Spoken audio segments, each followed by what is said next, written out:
विस्फोटों के बाद जखीरे के मामले में अब जांच का दायरा और बढ़ गया है। 150 किलो अमोनियम नाइट्रेट बरामद होने के बाद एनआईए और आईबी भी सक्रिय हो गई है। आज अल सुबह जयपुर से एनआईए अधिकारियों की टीम बरौनी थाना पहुंची, जहां पर विस्फोटकों की जांच की गई और गिरफ्तार आरोपियों से पूछताछ की जा रही है। जानकारी के अनुसार डीएसटी टीम ने रिचौज गांव से 2 आरोपियों सुरेंद्र और सुरेंद्र मोची को गिरफ्तार किया है, जिनके पास से भारी मात्रा में अमोनियम नाइट्रेट बरामद हुआ। मामले की गंभीरता को देखते हुए दिल्ली तक सुरक्षा एजेंसियां अलर्ट हो गई है। पुलिस अधीक्षक राजेश मीना ने बताया कि प्रारंभिक पूछताछ में विस्फोटक अवैध खनन में सप्लाई करने की बात सामने आई है, लेकिन संवेदनशीलता को देखते हुए सभी एंगल से जांच की जा रही है। जांच पूरी होने के बाद पूरे मामले का खुलासा किया जाएगा। जो कार्रवाई हुई थी उसमें एक सियाज कार में एक्सप्लोजिव मटेरियल था, तो उसमें 2 व्यक्ति पकड़े गए थे और फिर उनसे पूछताछ की, फिर उनको गिरफ्तार किया गया।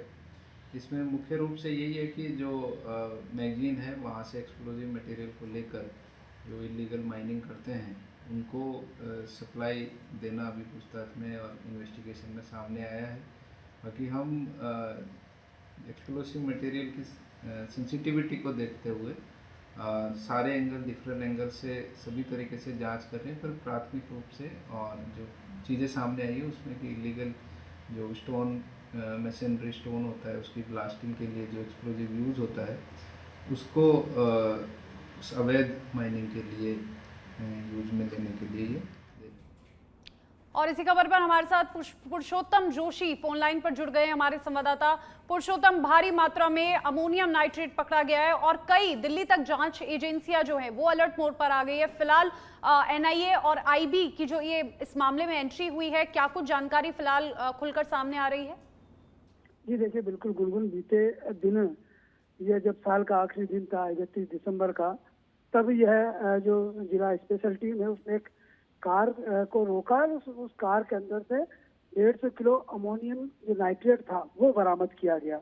इसके बाद जब सूचना अधिकारियों तक पहुंची तो जो एनआईए की टीम है जयपुर की, वो एनआईए की टीम आज सुबह बरौनी पुलिस थाने पहुंची। आईबी की टीम है वो भी, उनके भी कुछ अधिकारी वहां मौजूद थे। इस दौरान उन्होंने जो अमोनियम नाइट्रेट के साथ जो अन्य विस्फोटक हैं उनकी भी जांच पड़ताल की और जो गिरफ्तार आरोपी हैं उनसे भी पूछताछ की। फिलहाल जो पुलिस अधीक्षक है राजेश मीना, उन्होंने इस पूरे मामले को लेकर जानकारी दी और साफ तौर पे कहा है कि किसी भी तरीके की घटना को लेकर पुलिस लगातार चौकस और चौकन्ना है। इस पूरे मामले को लेकर जब अब एनआईए की भी एंट्री हुई है, हालांकि पुलिस अधीक्षक ने ये साफ कह दिया है कि फिलहाल मामला जो है एनआईए को नहीं दिया है। हालांकि जो एनआईए की टीम है वो इस पूरे मामले को लेकर दिल्ली में जो विस्फोट हुआ था उससे तार जोड़कर इस पूरे मामले को देख रही है। लेकिन अभी फिलहाल ये मामला अब तक पुलिस की जो जांच और शुरुआती पड़ताल है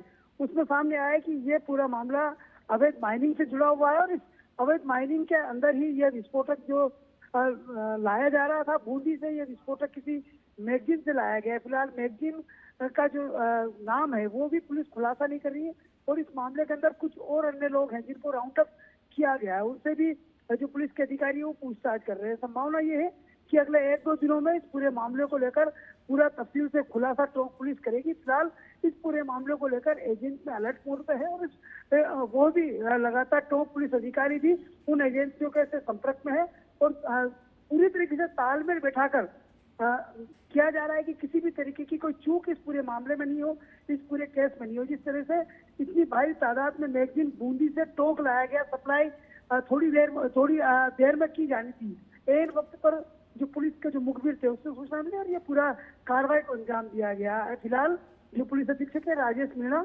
वो खुद इस मामले की मॉनिटरिंग कर रहे हैं। जो जांच एजेंसियों के अधिकारी उनसे वो लगातार सीधे संपर्क में। जी शुक्रिया आपका पुरुषोत्तम, तमाम जानकारी के लिए।